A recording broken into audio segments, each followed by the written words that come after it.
Hey guys, welcome back with me again in this channel. On today's tutorial, I'm going to show you how you can use templates in WPS Docs or Writer to save times.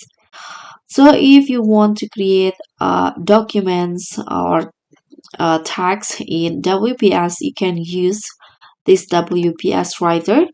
And if you want to use template, you can here just go to the docs and then find create from template.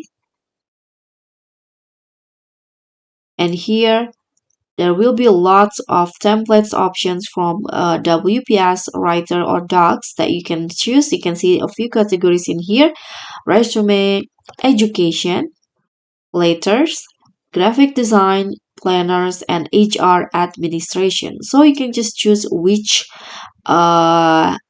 category that fits your needs the best. For example, I'm going to find one for HR administration. In here, you can click on the category that you want to use. For example, I'm going to go with the interview evaluation. Okay, let's say this one. You can first download it. So once it is finished downloading, you can just open it. Actually, it will open automatically here. You can just wait. You can just wait until the template is open. Okay, so once the template is open, you can see here there's some blank that you need to modify or change. For example, corporate name, the great company.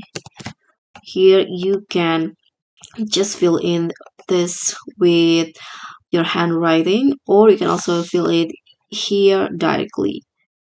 And if you want to change or modify the others, you can just do so by, for example, you want to change the item, you can just delete it, or you can also change the phone number in here or delete some item. You can just do so by deleting it. So after that, you can just save it when you are done. That's pretty much all. That's how you can use templates on WPS Writer. Thank you so much for watching. Don't forget to like, comment, and subscribe. Also click on thanks. Bye.